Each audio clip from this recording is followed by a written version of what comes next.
TikTok, time to rock. We're here to rock with the Hawk and the Hikmah. The Hawk and the Hikmah. That should be our Here to nicknames. rock your world. That should be our nicknames. The Hawk and the Hikmah. Yeah, yeah. Would you rather be the Hawk or the Hikmah? I would be the. I would like to be the hawk. You can be the Hikmah. Hawk and the Hikmah, baby. Yeah. the, the Hawk and the Hikmah. Wow. Wow. All these other guys don't have the Hawk and the Hikmah. Where's the Hikmah?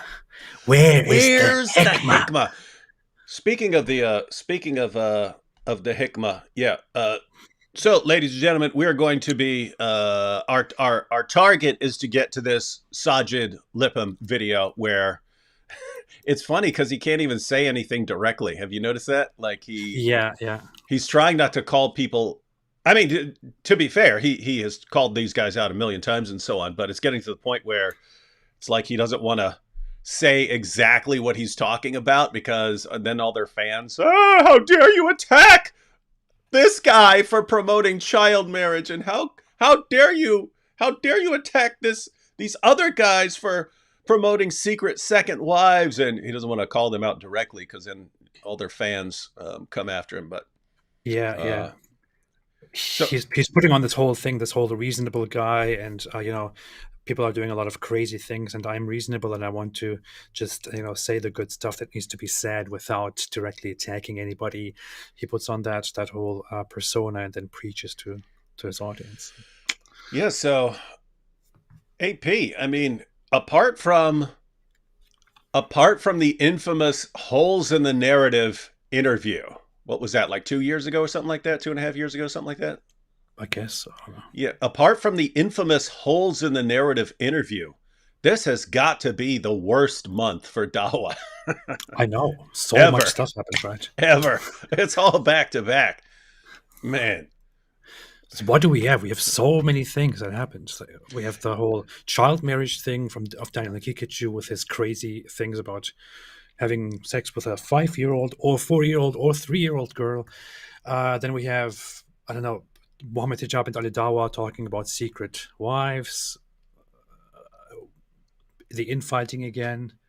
I don't Yeah, know. this is these are rough times, man. Rough times to be a da'i. Oh yeah, and Dawa is just amazing. the the the crying sheikhs, the crying sheikhs weeping over people writing Muhammad's name on their private parts and so on. Like these guys openly sobbing and crying over everything that's going, and calling for the massacre of entire city populations to stop, Yeah.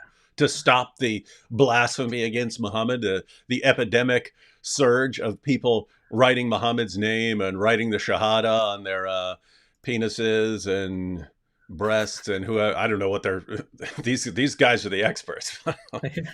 We should burn entire cities down to stop people from writing the name of the Prophet Muhammad on their private parts.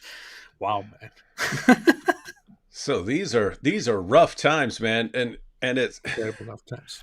it's funny because they started off the year thinking they had a slam dunk with like Andrew Tate and so on. Oh, we got Andrew Tate and he's our hero. Now things are going to turn around because we got Andrew Tate, the webcam pimp.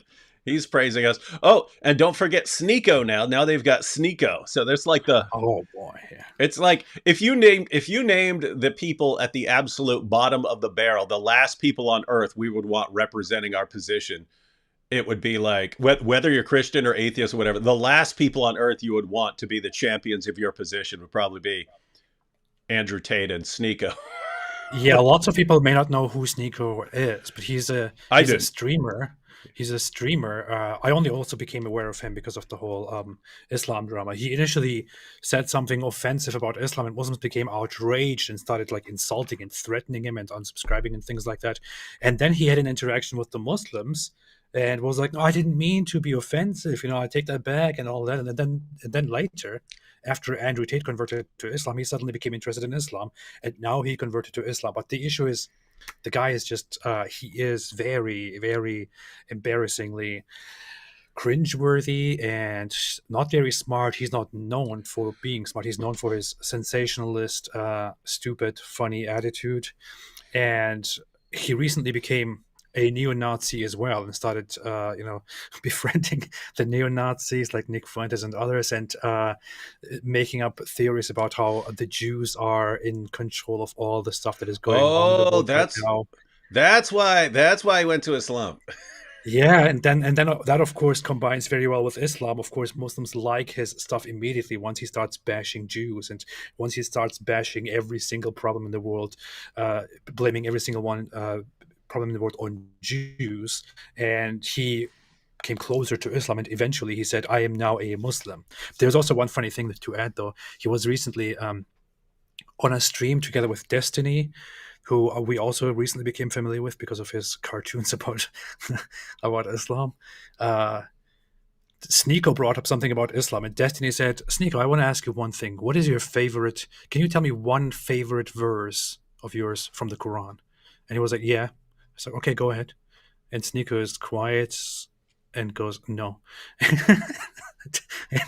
and that's the moment. He has no idea. He doesn't even know a single thing about the Quran, but he's there talking about how the Quran is amazing and all that. It's just, I don't know.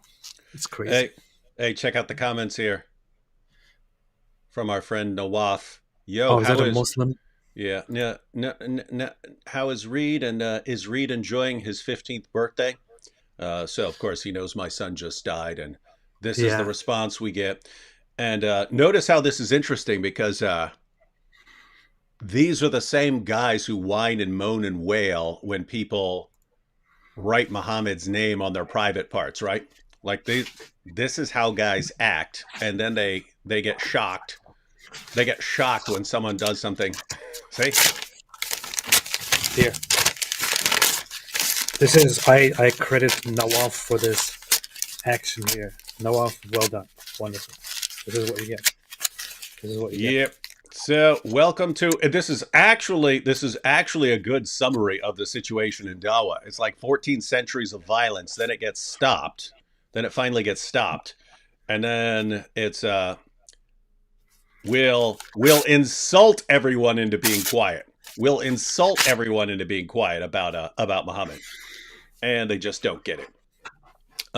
So we are going to, our goal is to get to Sajid's video, but I did want to recap some of the recent events because Sajid is responding. Sajid is reacting to all of the embarrassing stuff that's been going on for the past month, and he wants to do something about it. And just I really think there's nothing he can do about it. I think he's actually stuck. So where should we actually begin here? How about the Daniel and IP clip? Oh boy, yeah. All right, so ladies and gentlemen, there's an entire debate. You definitely want to watch it, but there's this clip of Inspiring Philosophy asking Daniel specifically about, how young can a girl be? And Daniel's responding. So let's go ahead and check this out. Because if you can start fertilizing a female as soon as she's showing signs of an imminent fertility, the period, menarche, then that will maximize, because you secured the female right at the beginning, the start of when she will potentially. But you can still have sex before you start maximizing fertility, right? When the body is physically mature, according to Islamic law. Do you know what precocious puberty is? Yes, I do. Okay. Do you know what precocious puberty is? Do I? he goes, yes, I do. I noticed that he made it. He's like, oh, yes, I do. Like, he's very proud of it. Yeah. Precocious puberty is my life. What's wrong with these dudes, man? I find the language here already very disturbing. I don't know. He starts with, this is the way he always talks about girls and women. It's like fertilizing the female, securing the female.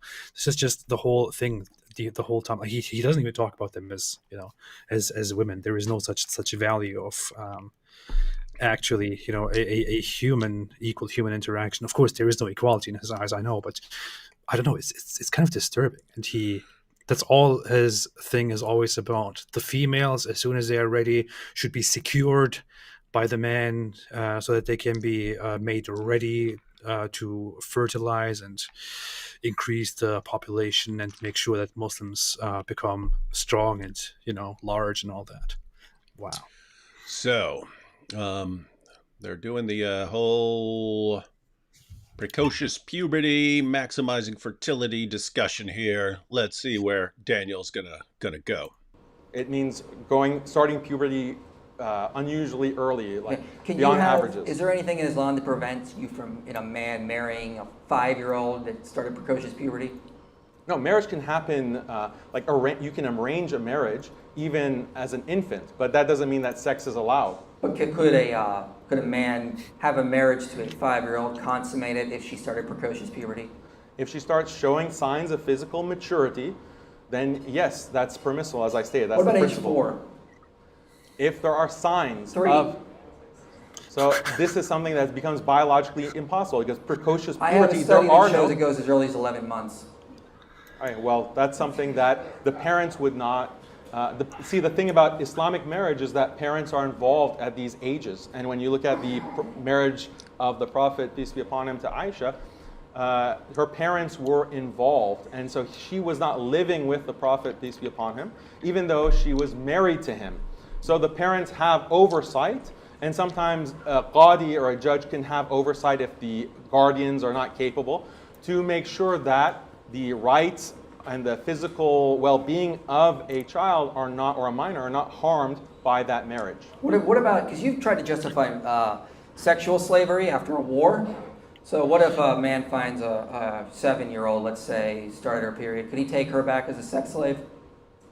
So that's a whole different debate on slavery and concubinage. I'm just talking about the minor aspect. Would that be fine? Yeah, so if a girl is any age, she can be taken as A sex slave, right? Yeah, as opposed to being left to die. All right, so Wow. I watched this live, and this part was definitely my favorite part of the whole debate. And I thought IP did what I can't think of anybody else who could do this so effectively. He prepared these questions and really pressed him and made him say things that really expose Islam, and then he gets you. I felt so satisfied as I was watching that. I thought, thank you, man.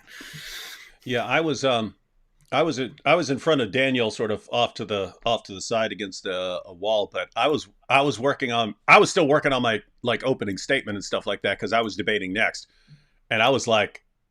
So I wasn't listening to everything, but for that part, I was like, "What? Wait, what?" He just said that.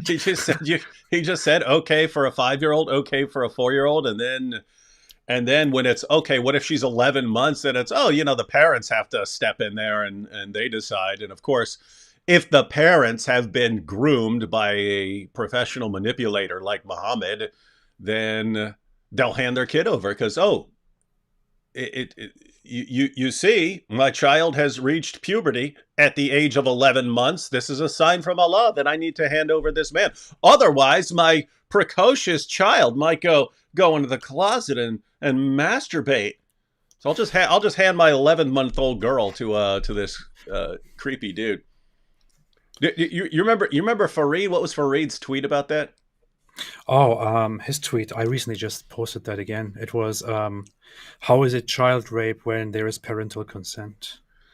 Yeah, so people are pointing out, since a minor is not capable of consenting, really, a minor doesn't know what she's getting into, and yet they'll marry off a minor and so on. And so people are pointing out that this is actually rape. If someone isn't capable of consenting, it's a different kind. It's not. It's more like like statutory rape or something like that. But the idea is that someone's not capable of consenting.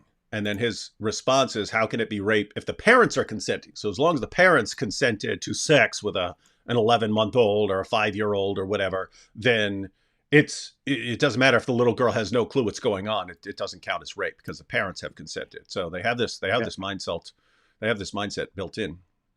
It's so funny, like the way he presents it, the way even he responds. It initially sounds like he's saying that the parents would not, would not allow it anyway, and they would prevent it because they are supposed to prevent it. They are supposed to not allow it. But I mean, just the fact that there is no barrier here, it is not forbidden, and it is up to the parents already. If you think just one step further without taking his idiotic deflection, at face value, it already implies that the parents, if they are terrible people, can allow it at any age, and if they can prove that there is a sign of development, they can allow it at 11 months, or 3 years in that example. And the man, an old man, can actually come and take a 3-year-old child as wife and have sex with her, which is just wow, man. And he's clearly trying to think of something in Islam that would prevent this, right? He's trying to, like, what can I say here that would make it not sound like I'm saying it's okay to have sex with a an 11-month-old. And so it's, but the parents are involved. So, the parents might not agree to that. Okay, but you're allowing the parents to agree to that, right? Yeah. There's nothing in Islam that would prevent any of that, right? So pretty interesting stuff. All right, so we've got that. And then all right, AP, we're presenting this from our perspective. Now think of this from the perspective of Muslims like Sajid Lippam, he's trying to do dawah. He's tried his hardest to do dawah and to tell people about Tawheed and the oneness of Allah, and he's making his videos, and his videos are doing okay. But then Daniel Hakikachu comes along and goes, we marry kids, we so strong, we child marriage, and like Muslims around the world begin praising him. Our hero, our defender of child marriage has arrived. And it's like, oh my goodness. Yeah, and Sajid just thinks, oh no, what is this idiot doing? Now I have to go up there and have to say some nice words to make people have a good idea about Islam again. And he actually says it in his video. He's like, he's appealing to non-Muslims and begging the non-Muslims who are just getting in touch with Islam to ignore all the debates that are happening. He's specifically, I mean, he's definitely, it's very clear he's reacting to Daniel Hakikachu without dropping his name, but he's begging the non-Muslims to ignore him and the debates and pay attention to all the nice things in Islam, and Islam is a beautiful religion and all that. Yeah, he's definitely you can tell from what he says that he's at least reacting to the Daniel Hakikachu defense of child marriage and presenting Islam as the go-to religion of pedophiles everywhere, and to the recent secret second wives discussion with Ali Dawah and Muhammad Hijab. So let's go ahead and check out a clip. Ladies and gentlemen, there's a much longer video on Ali Dawah's channel. Definitely worth watching if you've got the time. Over an hour long. I'm just going to play the little beginning clip where they give the little preview. So this is from the beginning of Ali Dawah. If they put me, hijab, brother Sirtaj, they would on lie detector test. And they said the following questions. Do you love your wife? Yes. Pass. Would you die for her? Yes. Pass. If your wife was okay, would you get a second wife? Yes. Pass. There is not... If our wives were okay with us getting a second wife, then we's gonna get one, and we proud of that. He's just dying to say that. Yeah. In an Islamic, I wanted to say in an Islamic state we do this, but they don't even have to. There are all kinds of, I don't know what these guys are doing, but there are all kinds of Muslims who get second, third, fourth wives in the West. You can't do it officially before the government, but you get your wife before the government, and then you get Islamic marriages. You get your Islamic marriages with your additional wives, and that's how you do it. And I've actually seen it pointed out years ago that it is far, far, far easier for Muslims in Western countries to have 4 wives than it is in Muslim countries, because in Muslim countries you have to be making enough money to have these marriages with all of these women. In Western nations, your second, third, and fourth wife are all, as far as the government is concerned, they're all single mothers. And since they're all single mothers, you can get government assistance, government benefits. The government can actually pay for your extra wives. And so they're pointing out it's like part of the call to move to the West in Muslim countries. Hey, if you can just get to a Western nation, you can actually marry 2 or 3 or 4 women. And you just have to take care of the first one. The others will be taken care of by the government, and you can have all these wives. And, It makes sense. Yeah. mhm.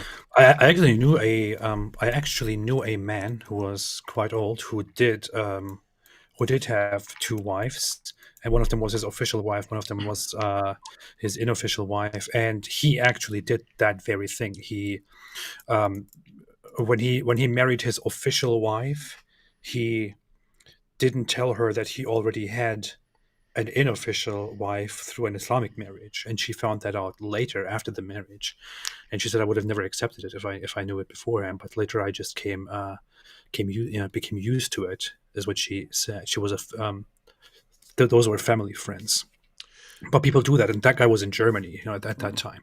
People do that in the West.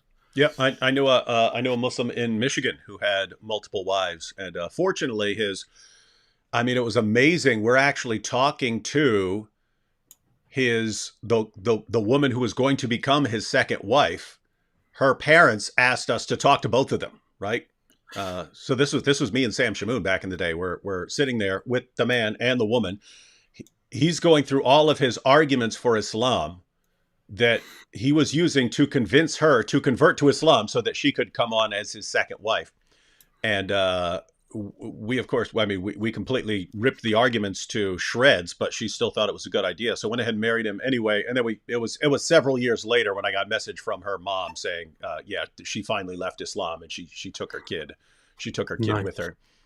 So yeah, right. They do catch on, but I've heard that story over and over and over again about women who are brought in, they convert, become the second wife or the secret second wife, and then eventually find their way out of Islam. But and what's funny is the governments are also trying to a little bit crack down on this and trying to, through regulations, through checks, make sure that there is nothing fishy going on, and that these people are not exploiting certain welfare rights that are given to them by the state, and that is then perceived by the Muslims who engage in polygamy as persecution. These kuffar nations are persecuting us because we are Muslims and they don't like the way we live and stuff like that.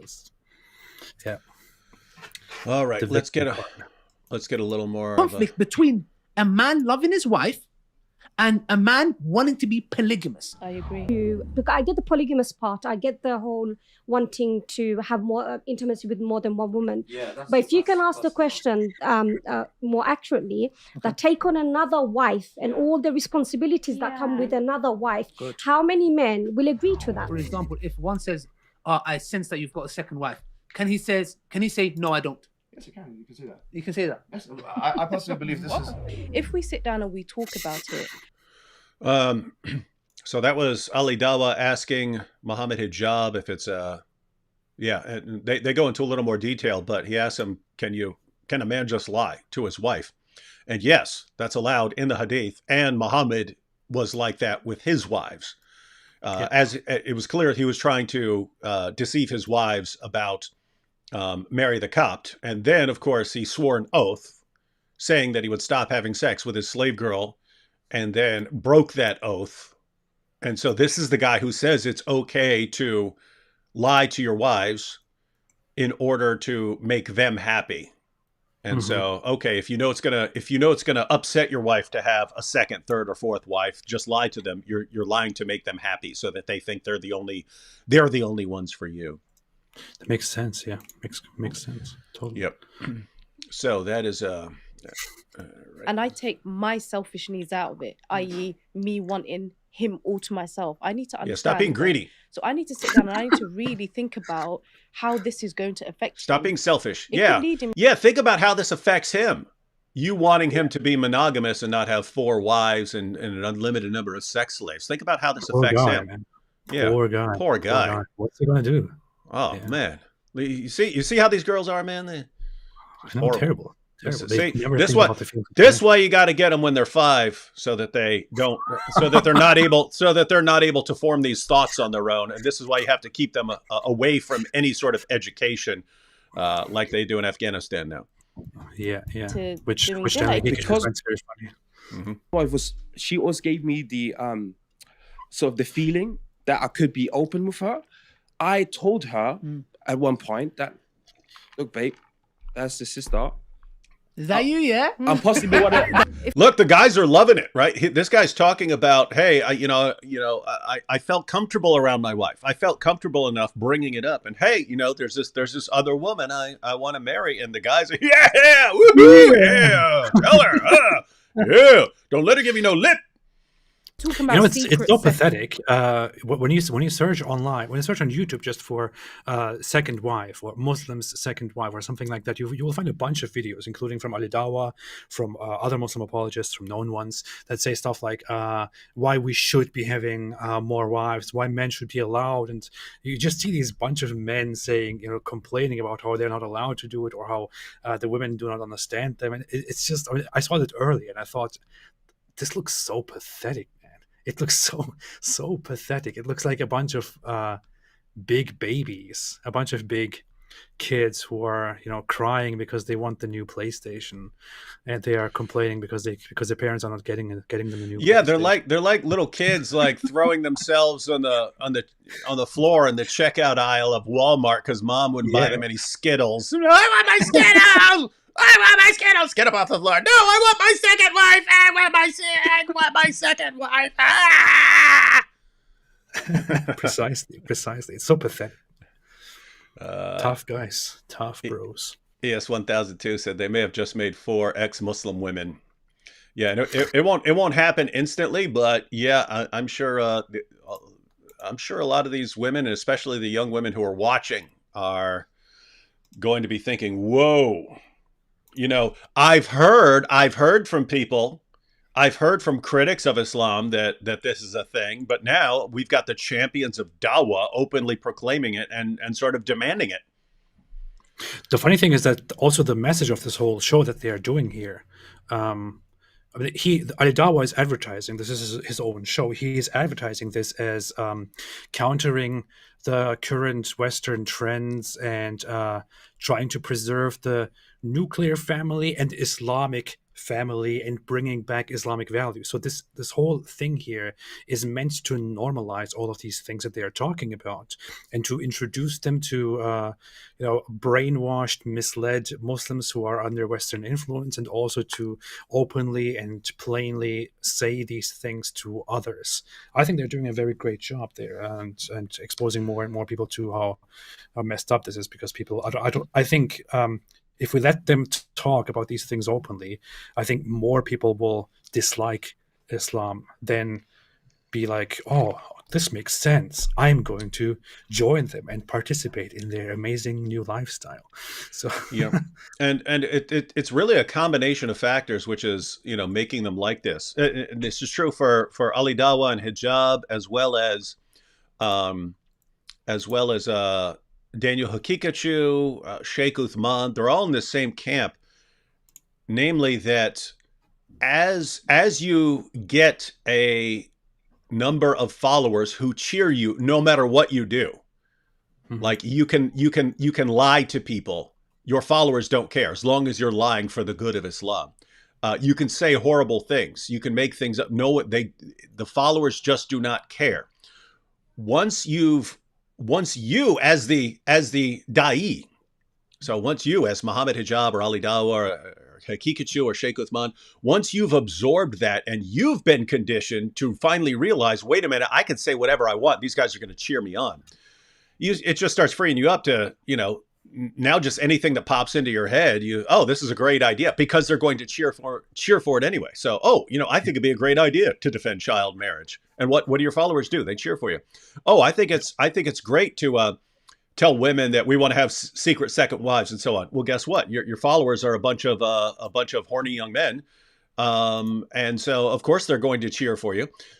Sheikh Uthman, I got stabbed. I got stabbed by the infidels. Where are David Wood and the apostate prophet who led their criticisms led to this catch up on me, right? It's and notice to this day, I mean, he's been completely exposed as a total fraud. I mean, this is the Jussie Smollett of Islam. Find one of his followers who cares even slightly. They do not care. As long as you are doing that for Islam, for your work, you're golden with us. And so they absorb this idea, and then they end up doing stuff like this. And you combine that with their idea that's built into a lot of these guys, that part of the problem in Islam is that it's becoming watered down. So we want to go like hardcore. We want to go hardcore defending the teachings of Islam in order for us to get Allah's blessing on our work. And you combine all that with the recent influence of Andrew Tate, and Andrew Tate sort of shocking everyone by showing them, no, you can just go in and treat women like garbage. Even Western women, you could just treat them like they're stupid idiots and they're pure garbage and they exist for no other reason than to bring you pleasure and money. You can tell them that to their faces, and there are those who will accept it. And so these guys have absorbed that idea. And now it's just rolling. It's rolled up into a ball right now, and we're getting this stuff. And this is fun stuff. Brilliant stuff. Alhamdulillah. Let's go and see a little more. Second wife. If my husband has gone behind my back, that to me is cheating, even if it is Islamically correct. Feminist sisters who love their sisters, who will die for their sisters, will take a bullet for their sisters, but will not share their husbands for their sisters. So the point is this, let me be real, yeah? If you got a good husband, by the way, I'm not talking about these guys who don't pray, jahil clowns, yeah? Who don't pray, who oppress their wives. A good man who practices, who fears Allah, who's good to his wife, takes care of his wife. He comes and he says, I want a second wife. All hell breaks loose. And then we blame this man. Yeah, but why are you keeping it secret? What else should he do? Poor guy. Yeah, poor guy. So what an argument! Imagine you could turn the same. Okay, go ahead. Sorry. No, you're totally correct. You could say the same thing about any guy. Like, you don't do everything your husband wants, and therefore, why are you going to be upset if he goes and cheats on you? You could say that. You could say that about anything. Why are you going to blame him?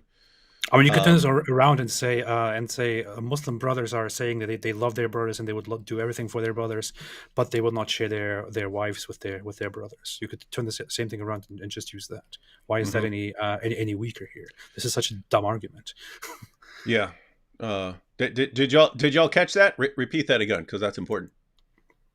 You could turn the same thing around and say, he says, Muslim sisters say, we love our sisters, we would do this and do that for our sisters, but we would never share our husbands with our sisters. But you could turn this around, and you could also say, Muslim brothers, men, say we love our brothers, we would do everything for our brothers, but we would not share our wives with our brothers. Why? You could apply the same logic here. Why not? Mm-hmm. Zadok said, why is there variance of coverings in Islam from the shaila to the burqa? What determines what covering is the most acceptable? Well, you have, so in the Quran, you have some they're not very clear verses. It's like covering up your ornaments and so on. But notice that's not clear on exactly how to what extent you have to cover up. And so you have to go to other Muslim sources, and there are Muslims who disagree on sources. And so it'll come down to what their scholars are saying and the different schools of thought, and it comes down to cultural issues. And so it's a situation that you find over and over and over again in the Muslim sources, where the perfectly clear Quran is just really, really unclear on exactly what it's saying. And so you end up with a pretty broad spectrum of practices that flow out of it. Yeah, that pretty much summarizes it. All right. So was there more? No, we got about another minute of this. To see how Allah is testing her, to see how she responds. Yeah. That's, if she decides to do the opposite, which is, throw the divorce card or throw this card, then ultimately she's falling into the act of disobedience. Thank you. Family. Which did you catch that? And it's already happening. Notice all these women, all these young women, were horrified at the idea of their husbands getting a second wife. None of them wanted it. And yet you just saw her, how quickly she can be conditioned to say, okay, if I have a problem with sharing my husband and me, me wanting him all for myself, I'm going to have to answer for Allah. I'm going to have to answer to Allah. And maybe Allah is testing me by how faithful I am to him. And well, what's the test? Like Allah's testing me to see if I'm going to get divorced over this, or if I'm actually going to stop being selfish and let my husband marry as many women as he wants, and so on. That is actually a very popular explanation in Muslim society and Muslim cultures, where women adopt this way of thinking because that's what they are told by their imams and by their scholars as well. So this is very, very common. Muslim women will often say this to each other. One of them says, I would never accept this. How can I accept something like that? Can you? And they then say, well, this is how Allah tests our patience. And as good women, as good Muslim women who have faith in Allah and who do things for Allah, we should be accepting this and thereby show that we are good believers. And that's just, that's where the cult-like mentality comes out, where you can clearly see that the women don't like this, but they are told that this is actually good. So they turn this around, and this miserable thing, which we all clearly hate, is actually good, and we just don't like it because this is a test. What we really need to do is to do whatever the husbands want. This is cult behavior. Yeah, and everyone who's horrified at this, never ignore the fact of how absolutely easy it is to condition people to accept this. Yeah. You'd think, oh no, women will never go for this. Wrong. You can condition men very easily. You can condition women very easily. If you are in a context of you're a Muslim, again, you could condition people whether they're male or female. But in this context, you're a Muslim woman. Do you want to be a good Muslim woman or a bad Muslim woman? You obviously want to be a good Muslim woman. And these guys will start bombarding you with the idea of what is a good Muslim woman. And a good Muslim woman they're going to define as one who's totally fine with her husband boning a bunch of other women, because that makes her not selfish. Say, you don't want to be selfish wife. You don't want to hold him back and thwart his desires and so on. So they can condition people really quickly like that. Hey, why is Inspiring Philosophy over here in the chat when he could just call? He could just call in and join us, dude. You could just call in and join us. What the heck's wrong with you? Yeah. But he says, I just realized the Muslim men in this interview never asked the women if they would like to be a second secret wife. Does any woman aspire to be a second secret wife? What women are these men going to convince to do this? You can condition them too. And it's kind of an honor, right? Like, oh, you had your wife. 3-year-old ones, maybe. Yeah. But think about it from the perspective of a woman. It's like for people who've always wondered, like groupies who follow around like sports players or something like that, and they just want to be able to say that they had sex with some famous ball player or something like that. You think, oh, what's in it for these women? Well, they were chosen, right? Like this guy, this famous athlete could have picked anyone, and he picked you, and so I guess that means you're really hot or something like that. But think about this: if a guy wants you as his second, he's already married, now he wants you. I guess that would be appealing to certain women, especially if they've been conditioned to think this way. And guess what? The da'is, they're on this. They're working on they're working on conditioning their second, third, fourth wives and so on. Here's the thing. Imagine the scenario. Just make up a hypothetical to understand how that could go and feel. The man sits down as a religious Muslim man and carelessly breaks the news to his wife and says, hey, I want another wife, and I have already laid my eyes on one. I want to marry that one. Or he says, hey, I already have a second wife, which you don't know about, and this is fine. I finally want to tell you about this. Now, if she becomes emotional and says, how dare you? I will not accept this. The man responds with, are you saying you go against what Allah and Muhammad have ordained? Are you saying you disagree with Allah and His Messenger? Are you saying you're going against the Quran? Are you sure you're even a Muslim anymore? Yeah, the way you're acting, you're acting like a Westerner. Yeah, you're acting like a non-Muslim feminist Westerner, whatever you are. And then the woman also has to compete with a little child. Like she's getting old. She's already used in her mid-20s, and now she has to compete with a 5-year-old second wife, and that's a. Yeah, we saw. We have the records. We know how all of that worked out for Muhammad's wives as he's trading, as he's bringing in younger, hotter wives. This is so messed up, man. This is really, really messed up. This is just a religion of hey, what do the men who are coming up with this religion want? Oh, let's build an entire religion around that. All right, let's now expected as a Muslim man to follow. It's not the religion of Islam. It's the religion of women's feelings. I'm not going to follow that religion. With respect to you, I'm not going to do prostration to the collective hormonal and emotional status of men or women or children or anybody else. You're saying if he's man, I'm not going to bow down to a woman. I'll just bow down to a big pagan cube. Yeah, and I'll worship Muhammad. Yeah, now if you give me a black stone, I'll kiss that thing all day long, but not you. That's my real first wife, the black stone. If your husband came to you man enough and said to you he wants a second man wife, enough, At least then it's not. notice how they're always couching everything in man enough. So notice if he's man enough to just come to you and say I'm getting my second wife. Let's see where he goes with it. Secret. Sister, I knew one about second, it. one second. Do you know about it? What are you gonna do? Are you gonna say to me, yeah, you can? Thank you. Your face says No. enough. Your face says enough. If he knows that she would withhold the kids from him, use the state, then do it without her knowledge. But I believe that's a form of abuse. You said, bro, and I'll call them cowards, who would rather make their wife happy at the displeasure of Allah. Yeah? A coward, the biggest coward ever, that would go and commit zina, adultery, at the cost of my wife. You are the biggest simp ever with a capital S. Terrible, terrible people. They would rather make their wife, keep their wife happy instead of keeping Allah happy and doing what Allah says. Horrible, horrible people. Good stuff. Good stuff. So this is what's going on, ladies and gentlemen.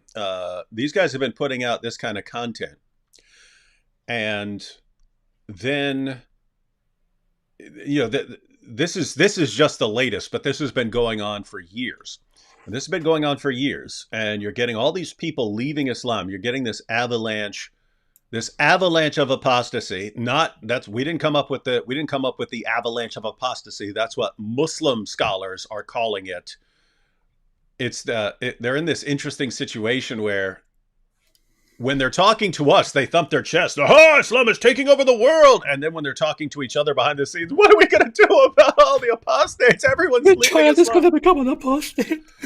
Yeah. So let's just recap.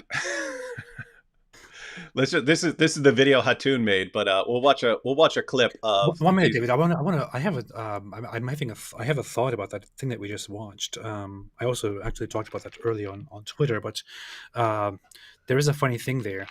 They keep pushing this whole issue during that show about polygamy, and say every man is naturally polygamous, and every man who will come here will, admit if he is pushed and if he is put to a lie detector that he is polygamous, that he would rather marry multiple wives if the wife allows it. But women are not like that.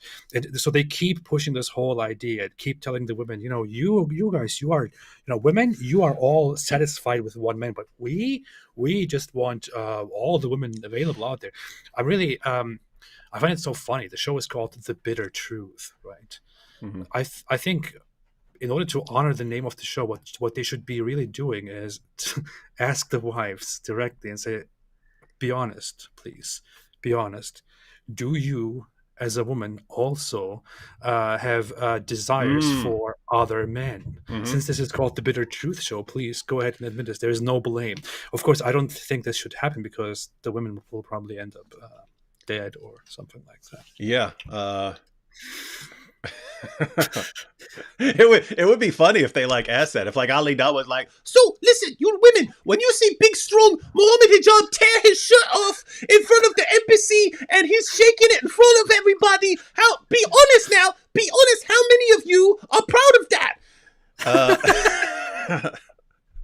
and like all the ladies' hands go up, and it's like their husbands are like, oh no, what are we gonna do, right? But that's the problem with this. Notice, I mean, they're basing a lot of their reasoning on, sort of on average, men would tend to want more sexual partners than women. But I mean, there's a spectrum. There are guys who, there's a spectrum. There are people who aren't attracted to anyone. They don't want any sort of sexual partner. That's one extreme end. But you do have guys who want to be committed to one person. You do have women who want to have a bunch of sexual partners. So it's very weird to just say we're going to take like the average, the average of all this. Well, what about the desires of a woman who wants 4 different men, rotate on a rotating schedule? What about her desire? Should her husband? No, that's not allowed. Why? Because the women didn't invent the religion. Yeah. Women didn't invent your religion. Yeah. This whole idea that this is men are like this and women are like this, that's a myth. It's an old traditional idea which people told themselves, and because that's how they drove their societies further. But this is a myth. It's not based on any actual findings. It's a parallel. You could say, hey, on average, men are stronger than women. Right? On average, men are stronger than women, but there are women who would kick the crap out of a lot of men. There are men who are weak and frail, and there are women who would kick the crap out of them, and so on. So it's like, it's hey, let's base our claims about what marriage should be and so on based on a kind of averaging of things and just ignoring the outliers. And I don't know. Anyway. Weird situation. But this is DAWAH. This is DAWAH. What a religion. All right, we're ready to check out some Muslim sheikhs crying over what's happened. Keep in mind, ladies and gentlemen, always we've got this clip. We've got these clips of the Muslim sheikhs crying. A little recap of the avalanche of apostasy. Then we're going to go through Sajid's response to all of this mess that is being made by his fellow da'is. And then we're going to bring it all together, because one thing I want is for everyone to have the big picture in mind, and you're going to have the big picture in mind after we get through this. Yes. Oh my goodness! It's the worst sound in the world.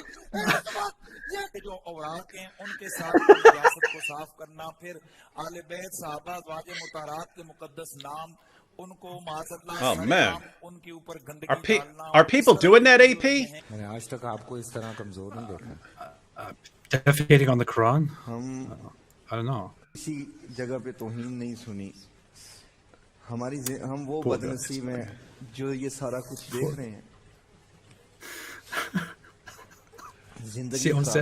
I couldn't imagine our enemies would sink this low. But I mean, think about it. These are the same guys who are saying, "Do we need to massacre?"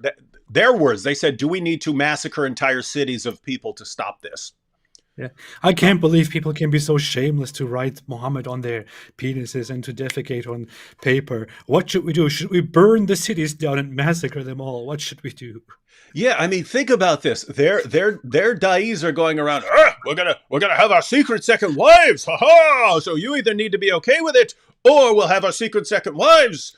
Do you want to be okay with it, and you'll know about the second wives? You want to keep it secret, and you're always in a state of anxiety and paranoia. Ha ha! We'll take your pick, right? And then the other guys, we're gonna marry. Yes, it's okay to marry 5-year-olds. Yes, it's okay 4-year-olds. Yes, it's 3. I mean, even 11 months if her parents say it's okay. And then people are like, oh my goodness, this is disgusting. And then so they. Welcome to Pakistan. The response is, we'll teach these guys a lesson. We'll write Muhammad on our wieners. Post that on the internet, and then we'll all like go to the websites and be looking at pictures of each other's wieners with Muhammad written there. That's how we respond. So anyway, it's interesting. Yeah. These guys crying their eyeballs out. And this is what the Pakistani government and intelligence in cybersecurity is busy with. They're like, hold on, we have just found out about a new website where people are posting photos of the Holy Prophet Muhammad on their penises. Intercepted now. I'm sending you the data. Keep this secret. And they're cracking down on that. Yeah, they're raiding places probably to prevent people from taking photos of their penises with Muhammad on it. I'm telling you, if they made a CSI Pakistan blasphemy division about these guys Okay, what do we got now? Oh my goodness, look at this site. It's a guy. And of course you have to blur it out for TV and stuff. But then them like jumping on the case and having a go and like scanning rooms with all their advanced equipment and so on to figure out who perpetrated this dastardly deed. I would watch that every single week. Yeah. They have a large briefing with all the members of the agency coming together and speaking about this grave new issue and having a big screen where they show all the a briefing, more like a debriefing. Get what I'm saying? Get what I'm saying? All right, let's get a little more of this here. We're such an unfortunate people. We just want to kill and rape everybody.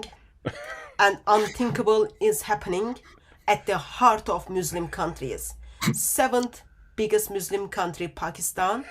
Muslims are walking away from Islam. Muslims are critiquing Islam after they walk away from Islam, shaking the Muslim majority countries. Researchers show that over 100,000 Muslims leave Islam every single year. Our youth are full of doubts. 24% of Muslim youth are leaving Islam. 23% of Muslims, American-born Muslims.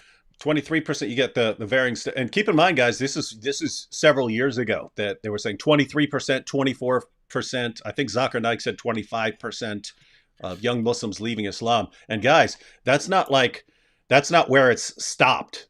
That it's in the process of accelerating, and that's where they were at a few years ago. This is only the beginning. Some are leaving Islam, yet they are still leading the prayers out of fear. What is going to happen to them? What is going to happen to their family? They are pretending to be Muslim while they are not.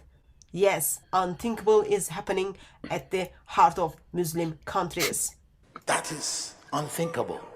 So that's and keep in mind, we know about that stuff from Muslims who posted these clips of their discussion saying, you know, hey, there are all these Muslims, they're in Muslim schools, they're leading prayers. Some of them have memorized the Quran and they're leaving Islam. And what do we do about this? Yeah, we do like this this lineup idea that could be a good part of the show where okay, we've got this picture of you. We're not sure which one of you this is.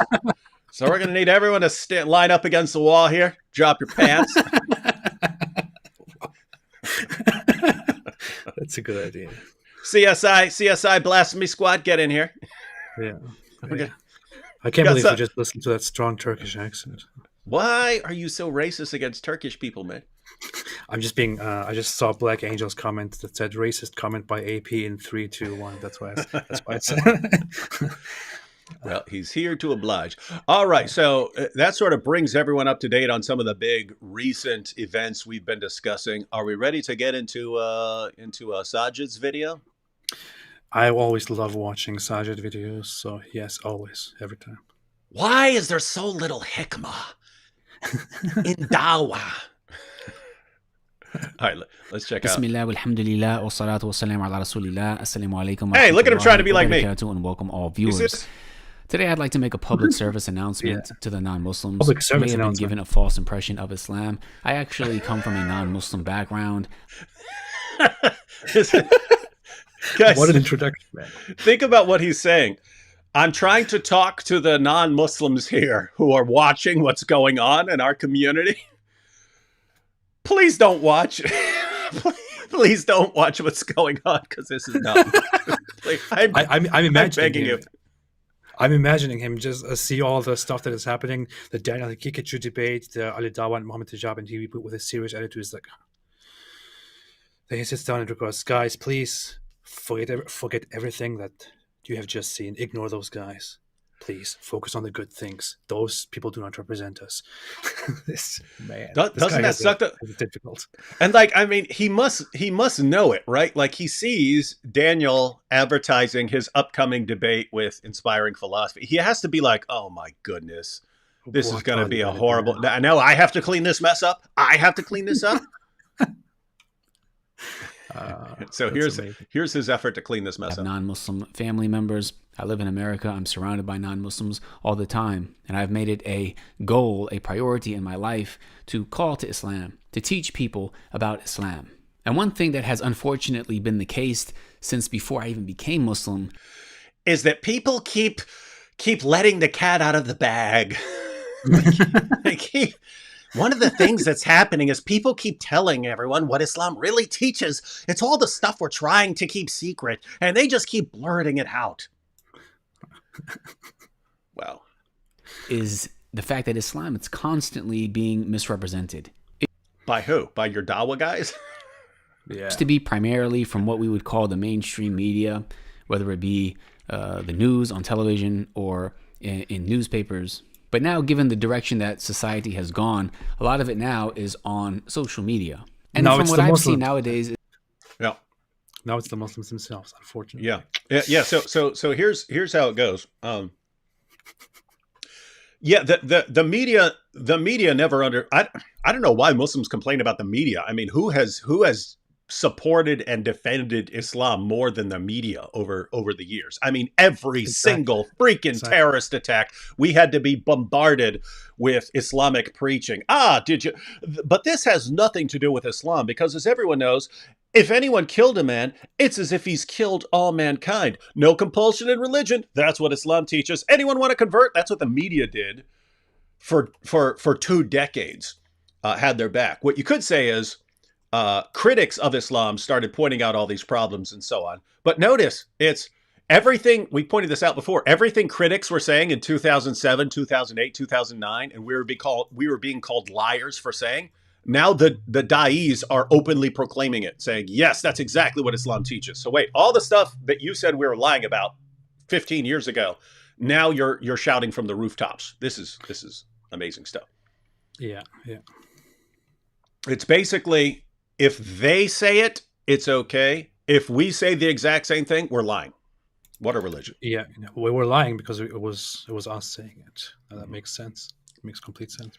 All right. A major way that Muslims and non-Muslims interact is through debates, through online arguments and spectacles. And I think that this has unfortunately led to a misrepresentation to many non-Muslims regarding what Islam is truly about. Now, it can be difficult to make videos such as this, because if a Muslim is going to come out and they're going to be critical of certain factions of their own community, then such factions being criticized will call them opportunistic, backstabbing agents. But at the same time, if you don't clarify it, then Islam is misrepresented not only to non-Muslims, but to the Muslim audience. That's an important point.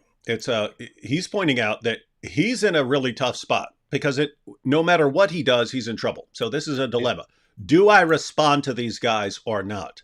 If I don't respond to these guys, then these guys are growing more and more popular. They're running around defending child marriage, turning Islam. Now, I would assume Sajid knows that this is the religion of child marriage. He just understands you don't want to be the public face of pedophilia and be defending your religion. So he understands that it's bad. And therefore, since it's bad for the Muslim community, keep your mouth shut about this stuff. So if he doesn't speak up, these guys are going to keep making Islam look worse and worse by emphasizing all of the things that horrify people about Islam. So if he just lets things go, guess what? Ali Dawah, Muhammad Hijab, Sheikh Uthman, Daniel Hakikachu, these guys are all just getting more and more popular and making Islam look more evil and much stupider than people like Sajid think it is. And so what do? Do you respond? If you respond, all their fans attack you and saying, you're just jealous, you're causing division in the ummah and so on, you're a bad Muslim. And so if you respond, you're bad, and then you have to deal with all this stuff. And if you don't respond, well, what do? You just have to sit back and watch as they destroy your ability to do dawah, because you're going to get to the point where you go, hey, everyone convert to Islam. They're like, what? The religion of child marriage? Get out of here, man, you sicko. Right? Yeah. And he's specifically saying that people refer to him, if he speaks out, as a backstabbing agent, and he's not just making that up on the spot. It's actually Muhammad Hijab and Ali Dawah have referred to him as a backstabber because he came out criticizing Ali Dawah's behavior and performance when he was that the attempted grapes to have a debate with me, with the grapes and stuff. And then he also criticized Mohammed Hijab, and they called him a backstabber. And Daniel Hakikachu recently accused him of being a secret agent for the West to corrupt Islam or something like that, because he told him to calm down and stop causing, unrest among Muslims and stuff like that. So he's directly or indirectly responding to these things that are actually happening to him right now. Good Clan said, "Hey David Wood, you are the best all-time debaters to Islam." No, there are debaters who would run circles around me. You see, I like that part, and convert lots of Muslims into Christianity, or at least not living in Islam anymore. And of course, AP, I watch your videos too. Oh, thank you. I didn't know anyone watched the videos. Yeah. I didn't know AP still made videos. I didn't know. Yeah. All right, let's get a little more Sajid here. You notice, like, we obviously disagree with Sajid, but he's got way more common sense than I'm serious. I like the guy. I like the guy. I actually genuinely like this guy. I think he's trying to be at least honest.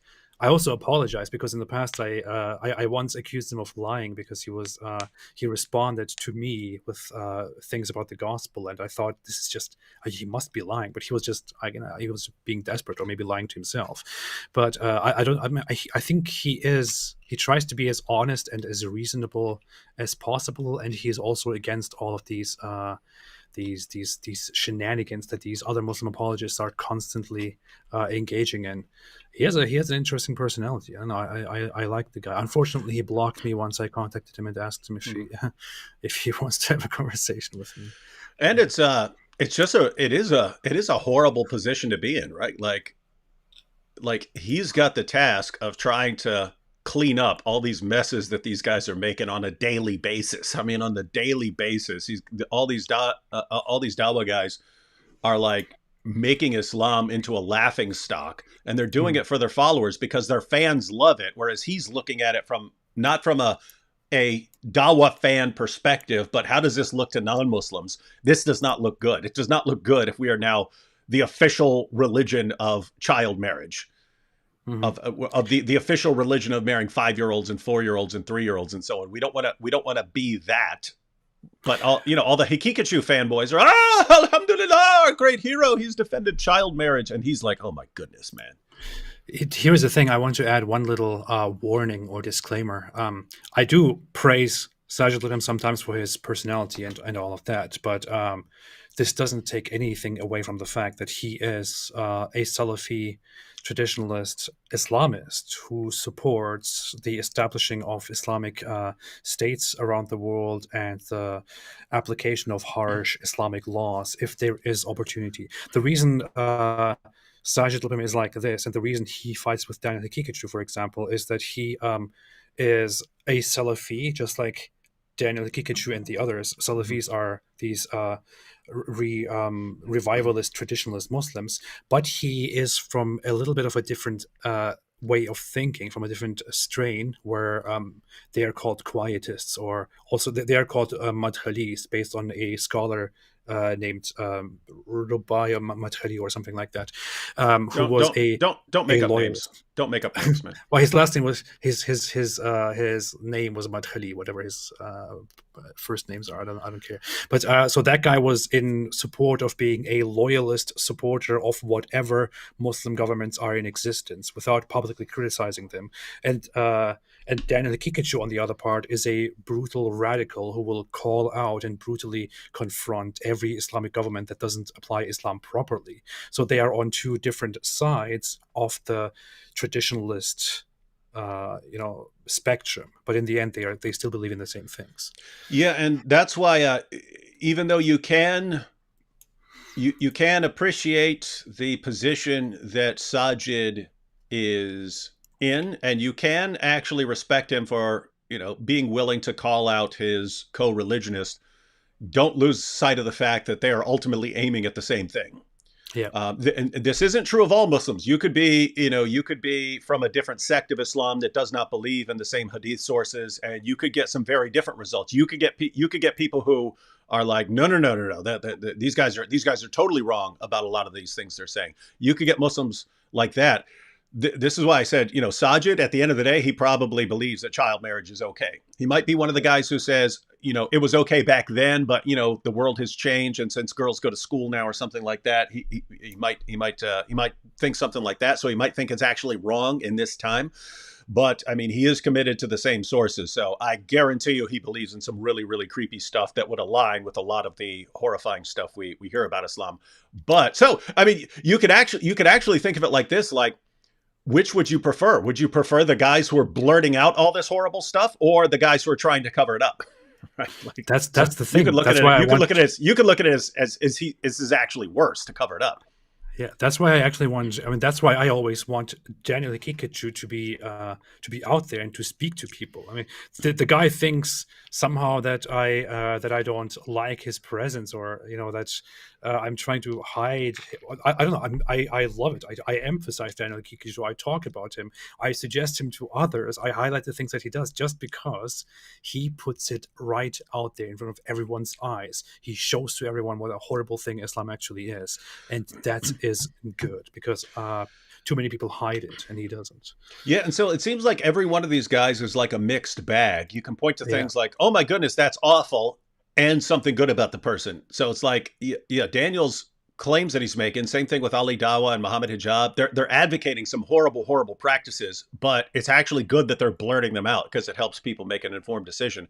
And Sajid, you could actually respect him for, calling out other people for saying horrible things and so on, but it doesn't mean that his views are any better on a lot of these topics. Yeah, he still doesn't have hikmah. He's got more hikmah, but still not enough hikmah. So Richie Torres say, don't let all of this distract you from the fact that Christians are praying that AP, the apostate prophet, is freed from the absurdity and stupidity and idiocy of atheism/materialism. So you heard it. Did you just? Oh no, I was wondering if you made up that part, but absurdity. Oh, you added to it. Okay. I expanded. It's the D-Wood expanded translation. I wasn't reading it, and I was sure that you either made that up completely or added to that. Yeah. So everyone's praying for AP to escape this low hikmah, death trap of atheism. Yeah. All right, let's get some more Sajid. It really does put us in between a rock and a hard place, as the saying goes. Good description. However, I know many of you watching are intelligent people. Many of you very much appreciate such clarifications. So that being the case, I wanted to just mention a few things. Firstly, I think we can contextualize the entire situation if we keep in mind the fact that nowadays our society just seems to be entertaining ourselves to death. Never in the history of humanity has... It's actually a good point here. Let's about social media being more entertainment driven, and then content creators having to adapt to this. But people have the opportunity to sit there on their smartphones, on the internet, watching movies all day, having access to an endless amount of music and games, and interacting on social media, posting content yourself. I mean, this is unprecedented, and it's something that only Allah knows how many of us are addicted to. So because we have become a society obsessed with entertainment, this of course has affected the way that religions such as Islam are presented to the people. And it's so notice the issue there. It's back in the day, let's suppose you went to see William Lane Craig back in the day. Like before the rise of the internet. So let's suppose this is like 80s or 90s. If you were going to go see William Lane Craig speak, you would go to like a college campus where he's speaking, or a church or something like that. He's speaking. You go in there, you sit down, you're at this, let's say, hour-long lecture or something like that. You're kind of committed already. There's nothing else that once you sat down, you can get up and leave, but other than that, you're kind of committed. You're kind of locked into your position. Now, when everyone carries around devices, you have to keep people entertained, or you're literally a click. They're literally a click away from watching something else, right? So now you would watch. You don't need to go somewhere to watch, let's say, William Lane Craig or something like that. Now you just, if you want to watch something, you click on it on social media, and if you lose people's attention for 5 seconds, there's all this other stuff right on the side to click on that's saying, "Hey, come click here, come click here." And what that means is, instead of just presenting information, you have to also be entertaining people, because otherwise they'll click on something that's also entertaining in addition to being informative. And what this means is that everyone, content creators, have to be shaping their content with these things in mind to be entertaining as well. But notice, what do people click on? If you're talking about child marriage and so on, and hey, we're having the big child marriage debate, or hey, we're talking about secret second wife, well, who's not going to click on that? And so it's actually encouraging these guys to talk about all of these things, because that's getting them the clicks. And they're not clicking on just, hey, here's my defense of Tawheed or something like that. Yeah.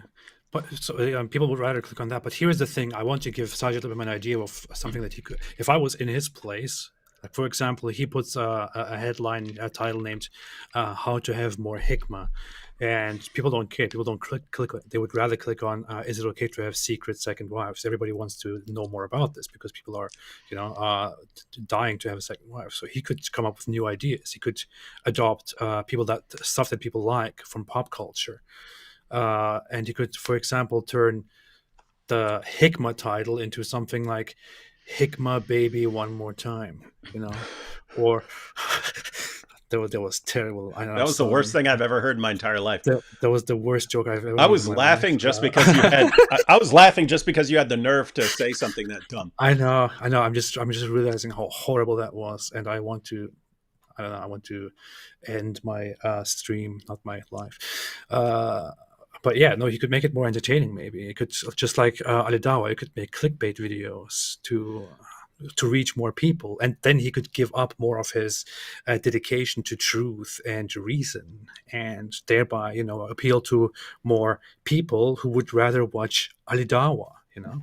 He should be doing this. And that is an issue. Look at Damon here said, this guy's on social media making a video about how bad social media is.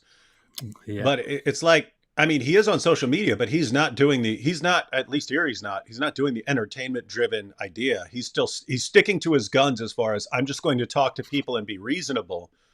The problem is that that's not working, right? The people who are doing it differently are the ones who are exploding in popularity. And so that's the real difficulty that he's in, is everyone who's doing it the Ali DAWAH way is going to become more and more popular. Everyone who's doing it the Sajid way is going to become insignificant. And so if you're a let's say 17, 18-year-old Muslim, and you're deciding you want to go the social media route, which route are you going to go? You're going to copy Ali DAWAH, right? Yeah. You're going to copy Muhammad Hijab. You're going to thump your chest. And so that's what Sajid sees. This is only going to get worse, because these guys are like the models for the way things are going to become. And it's only going to increase. And there must be a pretty horrible feeling of helplessness. But what were you cracking up about? Because you obviously want to talk about it. No, I just saw that comment from Jacobog, which said, unsubscribe because of that joke. AP is losing me subscribers. Yeah. Okay, so Dan here says, now this is becoming the Repent AP show. Dan Straight says, God bless you, David. Praying for you and your family. Oh, yeah, that AP guy, too. Come to Christ, AP. Quit being an atheist dirtbag. Refuting atheism is easier than refuting Islam, because atheism is much dumber, according to Dan Straight here. So you heard it here, folks. Always have to read to check if it actually says that. All right, some more from Sajid here. To the extent that sometimes the truth and what's right, what's actually beneficial, will be sacrificed for the sake of entertainment. And we will let our desires get the best of us because we want to be entertained. We want to watch this. And at the same time, fool ourselves into thinking that it's beneficial, or that we are walking in the footsteps of the righteous Muslims. So in the name of fighting for Islam, we find people having the most absurd, ridiculous debates. But such debates garner the most people, because it's seen as entertaining, and you're also tapping into not only your Muslim audience who are going to cheer you on, but you're also tapping into the non-Muslim audience and those who may be cheering against you. But for everyone watching, I would like to clearly state that Islam is not about intellectually owning opponents in debates and arguments. What? It's not? Now he's onto a related topic of, like, you do have, it's this trend for a long time of, you're humiliated, we've humiliated you, and so on. And that's like what, but notice that's another example of just what's popular. If you post a clip of you owning someone and, hey, AP destroyed with these grapes and so on, then people click on that. So it is this weird changing world where you have to be talking about really weird stuff. You have to be talking about really sensitive issues. You have to be entertaining people the entire time. And that's what's going to, and you have to be like owning and humiliating everyone. And that's what's going to make you popular. And if you're just a calm, reasonable person trying to present your views, yeah, you're not acting like an idiot, but the other guys are the ones who are growing rapidly in their impact. And so, gosh, this is a rough spot to be in. Keep in mind, everyone. I mean, he's talking about from an Islamic perspective right now. Everyone's got to deal with this. Everyone, atheists, Christians, Hindus, everyone's got to deal with the same issue. Namely, as we're adapting to social media, people's attention span decreases. Their inclination to click away from things very quickly, that increases. So their ability to be sidetracked and distracted very easily, that increases. And therefore, in order to hold people's attention, you have to be dialing up things like theatrics and entertainment and so on. You have to do that. And so it means that there's like this arms race of who's going to be talking about the most disturbing things in the most hilarious way possible. Yeah. And it's just, we live in a society. Yeah. Yep. And AP loves this because that's basically all he does is entertain people with no content. Yeah. That's what I did. With no actual content. All right. Yeah. Let's see where he's going. Islam is not about being as contrarian and unlikable as humanly possible. In the this is a clear reference to Daniel Kikic. Yeah. Yeah. And notice he does seem to zero in on the important points. But whenever you have these sort of group dynamics where it's one group versus another group, you could see this in politics. You can have two political parties who try to work together, but if they get to a point where they really, really hate each other, then the people within each, let's say, political party, could be any groups that are set against each other, religious groups, whatever. But you have two political parties and they come to view each other as enemies and not people who are all sharing the same society and should be working together. Then once your group has set the other group as their supreme enemy, people will literally they will be climbing over each other to become more extreme against the other group, to be more contrarian, as he put it. And so you will tend to elect people who are owning the other side more, and whoever is most revolting to the other side, that becomes your guy. And so he's pointing out that this is true even here. If you're a Muslim and you feel like your religion's being attacked by people like AP and things like that, and our religion is under attack, you tend to rally around a champion. Who are you going to rally around? The guy who is most contrary to what the critics are saying and doing.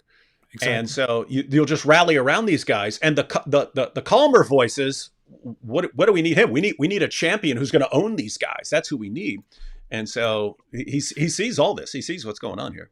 And the thing is, Islam is the ultimate, warlike ideology that has this whole idea of defeating and fighting for Allah and all of that stuff. So Islam is definitely very quick to adopt this ideology and to elevate it as much as possible. Did you check the comment? AP has a secret second religion, secret Christian. Yeah. People are funny, man. Yeah. All right. Being courageously unapologetic. But Islam is balanced. It's also not about acting like we all agree on everything. Nor is it about sacrificing the truth in hopes that everyone likes you. What Islam is about is La ilaha illallah, which means there's nothing worthy of worship except Preach, Allah. brother. And Allah is a name referring to the Creator, the one who created all of us, the one who is the all-knowing, all-hearing. Yeah, he's kind of losing me with this. I don't mean losing my attention. I mean, come on, dude. It's like he's going back to this standard Dawah pitch of, hey, Islam is just belief in one God and submission to one God. You believe in one God, don't you? So submit to one God. That's all Islam is. No, it's not. Especially if you're talking about Salafi Islam. It's a pretty big package deal, right? It's that and a ton of other stuff.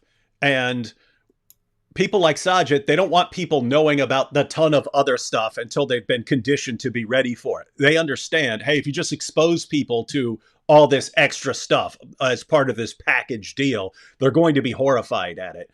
And therefore, you need to just emphasize, hey, just one God, Tawheed, Tawheed, Tawheed. You got to emphasize that, get them into Islam, and then slowly work them into. You don't run around shouting it that hey, this is the religion of child marriage and stuff like that. You don't want to do that. I also did this thing when I first had my first interaction with this guy. I asked him, since he seems to hide all those jurisprudential things to the background, or keeps them for later. I asked and said, what should happen to me as a Muslim under your ideal Islamic system and your Islamic world? And he didn't respond to it. He basically responded to it by, well, this is not something that we should be talking about anyway, because this would be up to the to the rulers and the scholars of jurisprudence and all of that. So what he does here is he clearly knows what I'm talking about, but he unlike Muhammad Hijab and Ali Dawah and Daniel Kikiju and all of these other idiots, he doesn't want to directly say what he actually thinks. He wants to keep it quiet, leave the hidden, disturbing, barbaric part to another time, while right now just preaching nicely to all the others, except you, who is going to be executed later. Yeah. So, I mean, he's right though, right? Like it would be wiser to keep your mouth shut about all that stuff and not tell people about it, right? Like in other words, if the Dawah guys could all be on the same page, it should be, hey guys, let's keep all this stuff a secret until later. Let's just focus on oneness and converting people to Islam and stuff. Let's focus on that. Introduce the stuff later. And so, yeah, from his perspective, it's like you guys are ruining everything by bringing this out into the open when that's the stuff we're supposed to keep secret until later. Yeah. You idiots. What's wrong with you? You know what the problem is? We've got all these LHDs going around. Low Hikmah Dawagandists. He should use that term. He should call these guys LHDs, low hikmah dawagandists.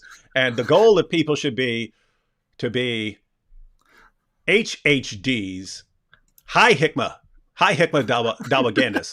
You call them double HDs. The goal should be to be double HDs, the high hikmah dawagandists. That's what you want to be. Or it could be a spin on Andrew Tate's high value man and low value man, where it's like high hikmah man and low hikmah man. Hey, you know, it's funny because I was mentioning that I think it's clear. I'd have to put the actual clips together, but I thought it was clear that Ali Dawah and Muhammad Hijab and so on, they're getting this from Andrew Tate, not the idea. I mean, the idea of secret second wives and so on, that's in their beliefs. But the idea that you could just sit women down and tell them, hey, if you want a high value man like me, you got to look the other way when I cheat. Right? He was doing that just from the perspective of clubbing. Hey, if I'm paying all the bills and you get to live in my giant house and ride around in my Bugatti, then keep your mouth shut if I'm cheating on you, or I'll replace you with someone who doesn't care and is fine with it and is happy riding the Bugatti and doesn't care if I'm cheating on the side, right? And so so these guys are doing the exact same thing. But it's very interesting because Tate in that context was saying, hey, if you want a high value man. And then in that Ali Dawah video, Muhammad Hijab refers to so you want to talk about losers here. We got a high value man, but he's talking about it in the same way, a high value man. You've got from their perspective, it's high value Muslim. Look, we're out doing the Dawah. We deserve our extra women, and you should be fine with it. these people are such This is wild stuff, man. Smooth brain. These are fun times to be in. All right, let's see what he's got here. The one that has the most perfect attributes. He is completely unique and he is one. And what we try to do as Muslims is submit to and follow the guidance, the revelation that he sent us. All right, you got a problem? Surah 4, verse 65, we've been through this a million times. Our job is to submit to him. But Allah says, Surah 4, verse 65, you can only submit to him by obeying everything Muhammad decides. Yeah. And that's when you go to the hadith. And that's when you get the stuff about child marriage and all this other stuff. Secret second. Yeah, that's the other part. Surah 33, verse 21 says, Muhammad is your pattern of conduct. Guess what? Muhammad was messing around with his slave girl, Mary the Copt, in his wife Hafsa's bed, trying to keep it a secret. Then he wants Hafsa to cover it up. Then she doesn't. Then he swears an oath that he won't do it anymore. Then he breaks that oath and says Allah told him to break the oath. He gets revelations in the Quran about this. That's your pattern of conduct. So, sorry. So now you're just proving that Muhammad was a high value man. And super high value. It was based. Yeah. Hey, we should make a movie about Muhammad where he's like Andrew Tate. You know what I mean? Like, just bragging about how super high value he is. He's like the most high value dude of all time. Yeah. And instead of having a Bugatti, he has a Burak, the horse. You know? He's got a Cadillac. What color is your camel? Yeah, what color is your Cadillac? Yeah. And a very important aspect of that guidance is having the best character. As Muslims interacting with non-Muslims in the name of da'wah, in the name of calling people to Islam and teaching them about Islam, it's incumbent upon us to represent this religion through having the best of character. And we should relay the reality of what Islam... best of character according to Westerners, or best of character according to Muhammad, your pattern of conduct? Because living up to that pattern is pretty different than Mohammed, by his standards, by Mohammed's standards, best of character. Is about. It always has to come back to worshiping Allah alone, trying to learn about who Allah is, keeping in mind our purpose in life and the fact that Allah is going to resurrect us and we are going to be held accountable before him in the hereafter. Understanding that he sent prophets throughout time, and the last prophet he sent was the Prophet Muhammad, peace be upon him. And that the Quran is the final revelation that he sent to us and preserved for us. Have you noticed we're sitting here letting him do dawah on our channel? I wonder if anyone's like converting in there. Oh my goodness, I didn't know all this. Let me convert. I'm pretty sure a few people here have already converted by now. Yeah, they're like, yeah, we heard all that stuff about the avalanche of apostasy and about the child marriage and about the secret second wives. We're all horrified, but now he's saying, hey, it's oneness and we got to submit to God. And so, yeah, let's convert. You see, this is how Allah humiliates them. They are now making free dawah. Allah is making them do dawah because they're enemies of Islam. Hey, do you remember we posted a video and then like they ran like an Islamic ad and they were taken as like a miraculous sign? You see? Yeah. So I'm not making this up. Ali Dawah actually did this. He because of an Islamic ad on one of our videos. He because of those videos that we made together, those 3 videos about people joining Islam. Watch this before you join Islam or something like that. And there we had Islamic ads playing before the videos, and he made a response and he was like, this is a miracle. This is a sign from Allah. You see? So he humiliates them. He shows them. Yeah. It's not the algorithm saying, hey, lots of Muslims are people who are interested in Islamic topics watch these videos. Therefore, let's give them related ads. It's not that. It's a miracle of Allah exposing algorithm us. Allah, basically the same thing. Algorithm, the algorithm. Algorithm. The algorithm. Here we go. He may be guided by the Allahu Akbar algorithm. These are the types of things that we Muslims should be inviting to and teaching. And once the true message of Islam has been conveyed, it's up to you to accept it or reject it. If you reject it, then we slaughter you in the name of religion, and for us is our religion. We have not been sent to argue. Yeah, that's what you do. Yeah. That's what you do when you don't control the population. Yeah. All right. Yeah. We all know, Sajid, what happens when you control the population. Then that message changes. We all know what Muhammad did. Yeah. We all know what Muhammad did, what the caliphs after him did. We all know this, man. Yeah, when you are a small minority of the population and you invite someone to Islam and they say no thanks, then you say to you be your religion and to me be my religion. In an Islamic state, You can ask Ali Dawah what happens, because we already know. Yeah. Hey, look at this. Klaatu, Barada, Nikto. You don't even know what that's from, do you, AP? I have no idea what that is. No. Well, that's because I'm ignorant. You're too young. What is that from? That was from it was definitely an Army of Darkness. He had to go get this book, the Necronomicon. That's why I held up Sahih Muslim. He had to go get this book, the Necronomicon, and they told him he had to say these words before he picks it up, or he would release the army of the dead. Oh. And then he goes, he couldn't remember the words, so he goes, Klaatu, Varata, Nixo. There, I said the words, and it releases the Army of Darkness, and then he's like, okay, I didn't say every little syllable, but anyway, I don't know why someone's putting that there, but I've always wanted to do a video where I'm opening the Quran. Matter of fact, I have made a video where I said that while opening the Quran, but it'd be cool to have a Quran that looks like the Necronomicon. Yeah. Every day. But unfortunately, for quite some time now, this is what we find. And we find even amongst ourselves, Muslims debating each other for the sake of entertainment. That's Men true. and women sitting together, casually discussing topics that are really not a priority. Oh, wait a minute. Relevant to the vast. What's that? I watched this video and I didn't even catch this part for some reason. I think I was busy with other stuff. I didn't even hear this part. He's clearly talking about that video. Yeah. I wasn't aware of this. So he's clearly talking about two things here, maybe more, but he's definitely talking about Daniel Hakikachu and the Ali Dawah Muhammad hijab discussion with the Muslim ladies about secret second wives. Yeah. Wow. Majority of Muslims, if not all of the Muslims, watching these conversations play out. So to summarize and conclude this video, I would firstly encourage anyone who is sincerely looking for truth to ask the Creator to guide you. Because at the end of the day, nothing I say, nothing that anyone says in a debate, in a video, in an argument is ultimately going to guide you. It's the Creator who's going to guide you. And I'd also say, just keep in mind that these entertainers online are just that. They're entertainers. They're not the type of people who are necessarily really going to tell you about what Islam actually is. They're not. I mean, keep in mind, beautiful. He's being pretty brutal there. He's saying that Daniel Hakikachu, Muhammad hijab, Ali Dawah, these guys are just entertainers. He's saying these aren't the guys who are going to lead people to the truth. These are entertainers. These are internet. I actually heard somebody else say that same thing before in a video response to Ali Dawah. There is this guy, this kind of extremist preacher type who is on YouTube, who doesn't have as many viewers, but he made a response to Ali Dawah. Somebody asked him about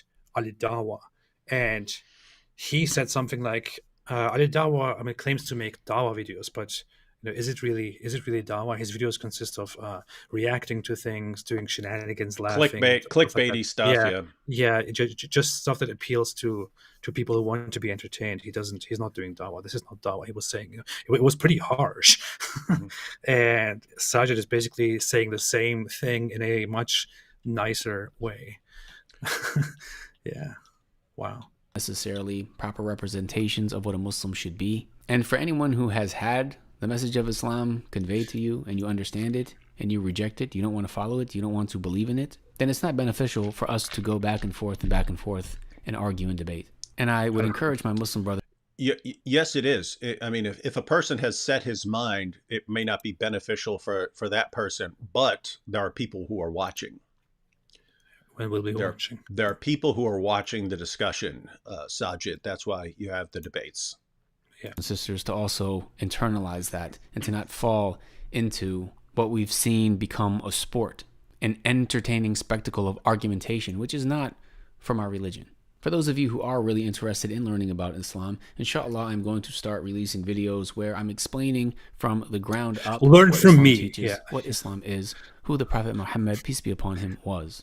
So please subscribe and check back for such videos if you're interested. Allah knows best. Thank you for watching. Jazakumullahu khairan. Wassalamu alaikum wa rahmatullahi wa barakatuh. That's funny. Don't learn from those idiots. They're entertainers. Learn from me, guys. I'm going to publish videos soon. Yeah, but notice, he's already doomed, right? So you're just going to make your videos not being entertaining, not going on these not owning people, humiliating people, not dealing with these super sensitive topics that could be an embarrassment, not touching on any of those. It's like you're basically saying I'm going to become less and less significant over time, and all these other guys are going to blow up in popularity more and more until and I mean, think about this. I mean, this is Ali Dawah when he's just got 1 million subscribers, and he's doing this. Oh, we want secret wives, blah blah blah blah blah, right? And he's already saying it. What do you do when that guy's got 2 million, 3 million, 5 million, 10 million? What do you do when he's the most popular Muslim in history? This is gonna be awesome. What do you do then? Do you keep complaining on YouTube? He's just an entertainer. Okay, he's got 50 million followers at some point in the future. What do you do about that? I don't see a way out for these guys. Yeah, you're right on that. That's the whole problem. He points out that accurately points out that those people are just entertainers and they're not actually doing the constructive right thing, but they are getting all the views because they are appealing to the population. You are not, and apparently the whole stuff is boring. Yeah. So I just wanted to put everything together into context for people who. What context? Who cares about context? What's context? I'm saying once you understand what's been going on from the perspective of history, it's hard to figure out where to go from here. So here it is, ladies and gentlemen. Here's the entire history. So Muhammad originally came out when he was in Mecca, and he's preaching, "Hey, everyone, just believe in one God. Let's get rid of these stupid idols and stuff like that. One God." He did not. He was not remarkably successful preaching that message. Right? There were some people who converted. Monotheism was making an impression in Arabia during the time because of Jews and Christians and so on, and it was opening people's mind to considering monotheism as a serious possibility. And then all of a sudden, hey, there's an Arab prophet claiming to get revelations supporting this stuff, and he's talking about Abraham and Moses and Jesus and everyone. And so he did win some converts, not a ton. It was later. It was later after he moved to Medina, formed some alliances. Then the message changed to, hey, if you join me and you go out and fight for me in battle, then there are two possibilities. Either you survive the battle, either we win the battle and you go home with rewards and war booty and taking these captives home to your tent, or you die in the battle and then you go to paradise and you spend eternity deflowering virgins. That's when Islam blew up, right? That's when you start getting these piles, mountains and mountains and mountains of converts. But notice, ladies and gentlemen, notice, because this is what Sajid can't get his mind around. Muhammad preaching oneness, Muhammad preaching Tawheed was not very popular. Muhammad preaching, let's go out and get all these women as our war booty, take everyone's stuff, and then spend eternity deflowering virgins, which seems to be more in line with the version of Islam being spread by Daniel Hakikachu and Muhammad Hijab and Ali Dawah and so on. That's what was extremely popular. In other words, once Muhammad became more of a wish-granting, desire-satisfying entertainer, that's when he exploded in popularity. So that's that's built into it from very early on. So then you have centuries of Islam expanding through subjugating, right? So it expands out of Arabia. It goes across northern Africa up into Europe. It goes east all the way out to India and so on. So Islam keeps expanding, and the way Islam was growing back then was about conquest. Eventually they get stopped. Eventually they get stopped in India. Eventually they get stopped in Europe and so on. And that entire approach falls apart when the Ottoman Empire loses, right? Because up until then, hey, we've always had our empire, which is always in competition with other world empires, but we can hold our own. Now, all of a sudden, it was, oops, now our empire got crushed. Wait a minute, everyone around us is way more powerful because everyone else around us has modernized. And so this, after the collapse of the Ottoman Empire, so you're talking about World War I here. After the collapse of the Ottoman Empire, you saw Muslim nations trying to modernize. That's why if you look at pictures of Iran and Afghanistan and so on from the 1960s, it looks very modern. It looks far more modern than it does now, because people are realizing, wait a minute, these guys are all way more powerful than us. This is not the way things are supposed to be in Islam. We need to go that route. We need to modernize and so on. But notice there is another possible interpretation. So you could say, hey, the reason all these people are more powerful than us is they've modernized and we haven't. Therefore, we need to modernize. That's one possible explanation. There was another available explanation there. The alternative explanation was maybe Allah is testing us or even punishing us for our disobedience, and therefore we should not be modernizing. We should be cracking down and enforcing Islamic law much more brutally. And so you notice you get the revolution in Iran, right? The religious takeover. You get the increase in popularity of the Muslim Brotherhood. This continues on down to our time with like ISIS and so on. Notice what ISIS is doing. We need to purify the Islamic community. Then Allah will bless us. Then we can compete with all these other guys. But you don't compete with all these other guys from an Islamic perspective. You don't become more powerful than these other guys by adapting to the West. No, you become more devoutly Islamic, and then Allah will bless you, and then you could crush these other guys. So that became a mentality. Then you get all these people becoming more and more diehard. But notice that's still going to take time, right? It's still going to take time for that to happen. So what happens during that time? You are still trying to win converts, and so you get like the Zakir Naiks and the Ahmed Deedats before him, and they're all preaching. But what are they preaching? They're preaching lies. Ahmed Deedat, Zakir Naik, these popular da'is, they were preaching anything they could make up to defend Islam because they knew they were speaking in an atmosphere of ignorance, and their own followers don't care. Their own followers don't care if they're making things up as long as it's winning converts. So they go around sprouting complete nonsense. The Quran, there's only one Quran, perfectly preserved, right down to the letter. Total nonsense. Oh, there are all these scientific miracles in the Quran. Total nonsense. Everything they're preaching is total nonsense. I mean, these are the guys who are saying, oh, if you read the Bible closely, you'll see Jesus didn't die. And there are all these prophecies about Muhammad in there. Yeah, he's right there in Song of Solomon 5:16. It's like completely idiotic, insane stuff. But if you're talking to people who don't know any better, you'll always get a percentage of people who believe you, and so you're winning converts. So this keeps up for a while.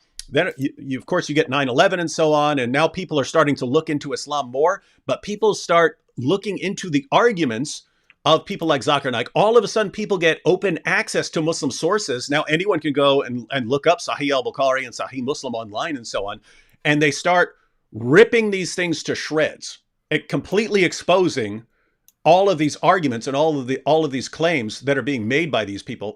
All the arguments that have propped up Islam for the past couple decades are being exposed as lies. And then you even have Muslims admitting, okay, there are holes in the narrative. Yes, everything we've been told is about the perfect preservation of the Quran. It's actually nonsense and so on. And people are finding that out. And then, so what do you do? What do you do now that critics are catching on? Well, what they tried for a while was, we'll just call you an Islamophobe. Yeah, if Zakir Naik says something that's a complete lie and you show that he's a liar who's lying, then we'll call you an Islamophobe. You don't like that. And so that works for a while, calling everyone Islamophobes, threatening people, harassing people into silence. We'll kill you if you keep saying these things about Muhammad. And then you have the modern approaches, which is, find what makes Islam. It's all about finding a way to make Islam popular. And some of them are going in a route where if we could just get a famous person to convert, or if we can get on this famous person's podcast to present Islam to all that person's viewers, maybe we can grow like that. And then, of course, hey, if we entertain people, they're always looking for pockets of ignorance. In other words, there are still people in the world who don't know about any of this. They're looking for ways to find those people who haven't been inoculated against these ridiculous Dawah arguments. And so all of this is going on, and they're sort of trying to figure out ways to continue doing Dawah in an environment where it's just not working anymore, because Dawah has just been based on deception for so long. And then you've got the Ali Dawah, Muhammad Hijab crowd, which is, let's just do a bunch of antics and so on, shenanigans to make ourselves popular so that people are listening to us. And then you've got the Sajid route of, no, stop telling people that stuff. It's just embarrassing us. Let's just focus on the oneness. And guess what? None of it's going to work. None of it's going to work. That's what they're all looking for, the solution. What's going to work here? And the answer is no. You spread for 14 centuries through violence. That's not working because you're weak now. And then you were spreading through deception. That's not working now because now we can all look up your stuff. And so you have, if you don't have a plan B beyond this, you're just in trouble. But just going around preaching Islam, oneness, Tawheed, that's not going to work because everyone's going to be listening to the guys who are way more entertaining. But the guys who are entertaining are all narcissists who will gladly throw their religion under the bus as long as it glorifies them. And so that's not going to help you. And so you are as the French say, les screwed. There's no way around it. You're in trouble. You're in trouble, guys. Absolutely. Absolutely. All right. So that was bringing it all together. That is the state of Dawah right now. These guys are in a position. These guys are in a position right now. If you're Sajid or something like that, you're in a position where simultaneously you have to clean up the messes caused by Ahmed Deedat and Zakir Naik and all these guys, because now their deception is being exposed. So you're stuck with all this mess of what do you do now when people believe in perfect preservation of the Quran and they see that it's not true? What do you do? How do you hold that together? But simultaneously, the guys who are exploding in popularity are the guys who are completely embarrassing you and saying really, really bad things that make you look really, really bad. What do you do here? And the answer is you're in trouble.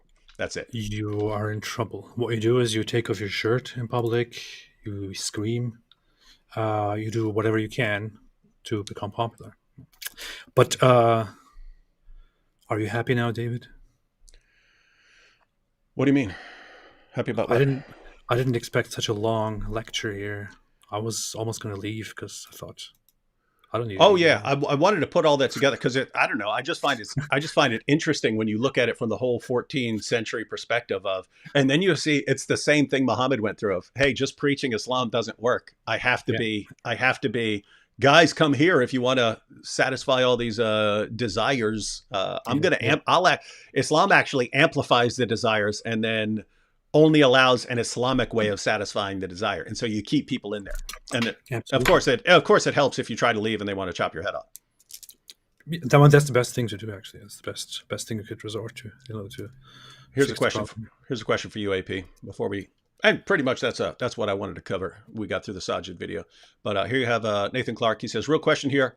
How does one help a Muslim see the issue with the cognitive dissonance involved in the Muslim idea of how one gets to paradise?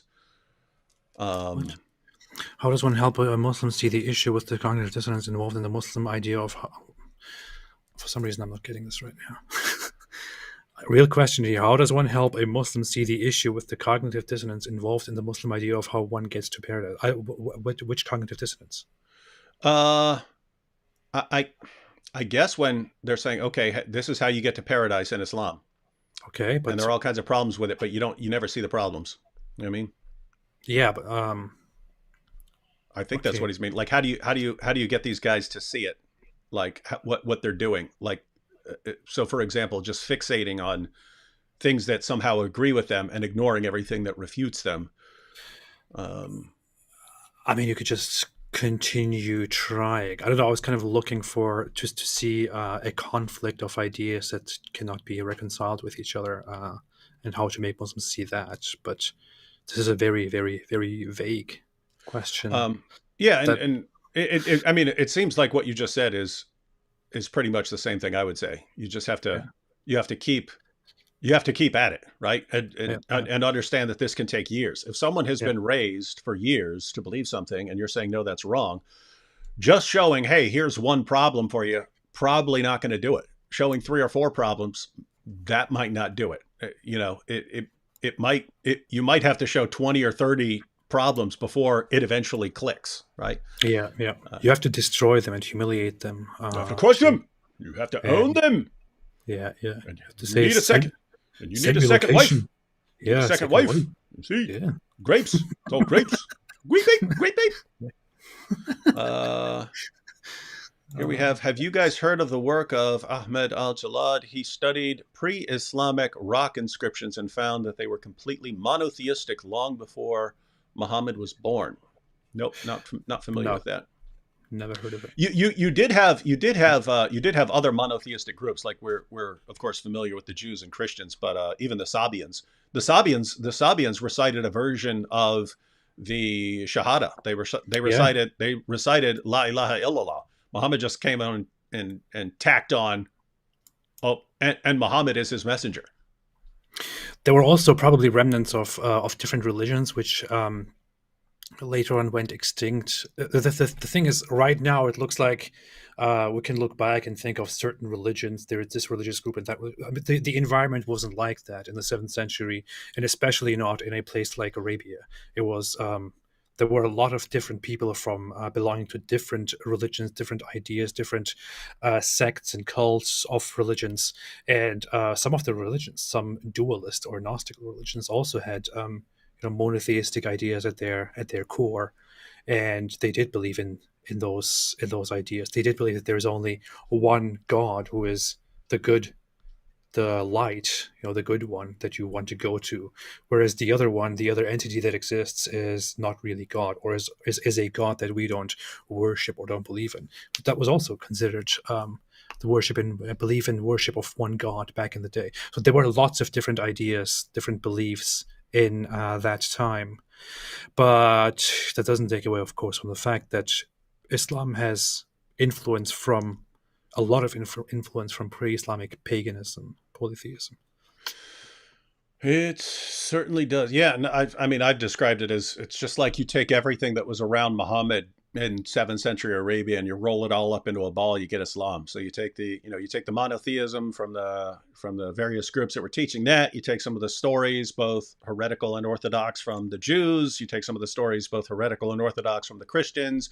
You take a view of some of the Persians and so on had this view of houris and paradise and so on. Of course the pagan practices, the kissing the black stone, the walking circles around the Kaaba and so on. You just take all of it and roll it up into a ball, you get Islam. In other words, Islam looks exactly like the sort of religion that would arise in 7th century Arabia. Yeah, Zoroastrianism is very the Iranian religion back then. Islam probably took a lot of influence from that as well, because Zoroastrianism was actually very influential and impactful at that time. Right now it doesn't matter anymore because it was basically destroyed by Islam, but Zoroastrianism probably gave Islam a lot of ideas. Mm-hmm. And similarly, a religion that was probably not as popular, as widespread back then, was Manichaeism, which probably also in bits survived among people and led to different ideas also related to Jesus, for example, because Manichaeans also had certain Christian beliefs, but they were not Christians. They were a separate dualist religion. What's very interesting, by the way, is there is a group there's a religion called Mandaism, and those people are thought to be the Sabians or descendants or related to them.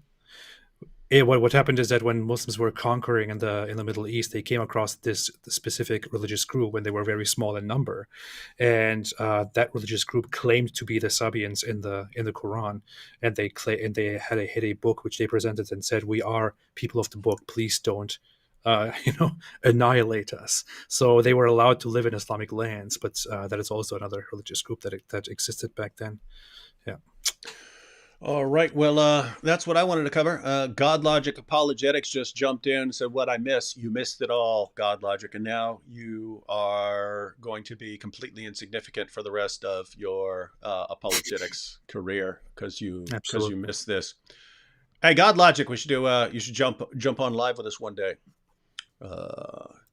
Sure, you've got some stuff to talk about with your interactions. All right, everyone. So that was to bring everyone up to date on the current state of the Dawa wars. They are stuck in a really, really bad position of having to clean up the messes of the past, which is basically 14 centuries of violence, which people are still concerned about. And then all of the propping Islam up through lies that you got from Ahmed Deedat and Zakir Naik, and then the ongoing messes created by the entertainment-driven Dawa community, and then poor people like Sajid who just want to take over the world for Islam, but can't do it because they're constantly being thwarted. That's a situation. And now Muslims around the world, because keep in mind, guys, you have plenty of Muslims out there who are just living normal lives and people who'd be, great neighbors and so on. They're looking at all of this and it's like, what do we do here? What do we do when these are the guys who are the public faces of our religion? And they're in a pretty difficult spot. And I'm a tactical genius, and I, for the life of me, cannot figure out any way out of this for them. Yeah. I want to add two things actually that are going on right now, just very briefly to reference them. We will actually talk about one of those issues on my next live stream next weekend. One of those issues is there is a Muslim woman who recently had a debate with Daniel Kikachu, and whom Daniel Kikachu attacked very brutally. Her name is Safia Sabrina or something like that. She just made a live stream in which she exposed. She went on Andrew Tate's website and basically pretended to be applying for their PhD pimp course and their own. Yeah, it's called the pimping hose doctorate, PhD, pimping hose doctorate. Yeah, pimping hose degree, something like that. Whatever it is. Yeah.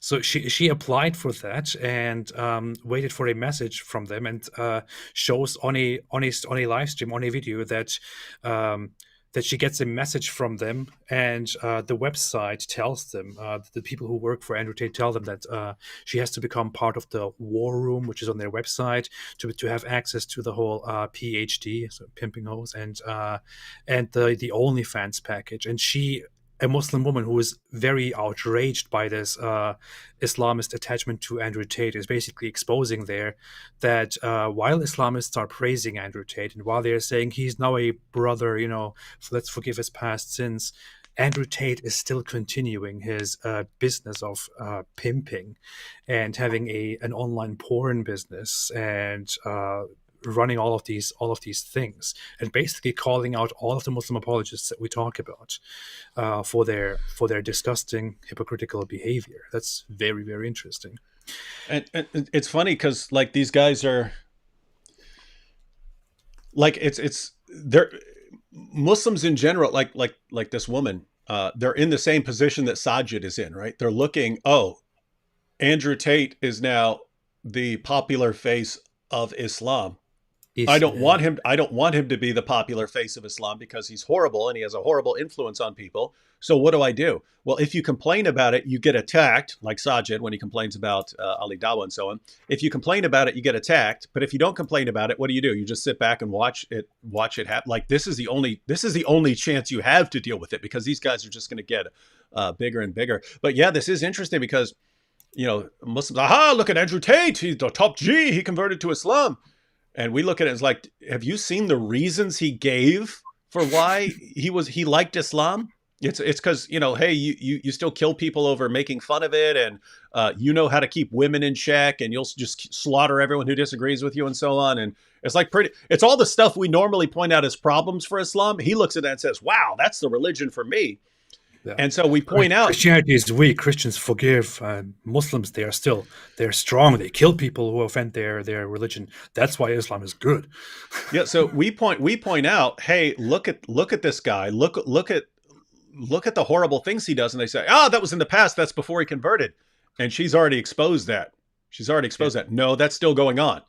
The Andrew Tate war room is still training people on how to turn girls, how to seduce girls and women into falling in love with you and then turning them into your webcam prostitutes. Yeah. You still get that training. So Andrew Tate is still making his money by that course. And so do not come, that was all in the past. No, that's still going on. Devout Muslim Andrew Tate is still training young people how to groom young women and to turn them into your webcam girls. Still training people to do that. So don't tell us this was in the past and that he's all cleaned up now. Don't give us that nonsense. What a wonderful Muslim brother. Yeah. All right, ladies and gentlemen. So, we will be back, Lord willing, on AP's channel and maybe talking about bringing everyone up to date on Andrew Tate. So Yep. we'll yep, see what yep. happens. Any And- final parting thought for everyone before we go, AP? If you can come up with an original thought.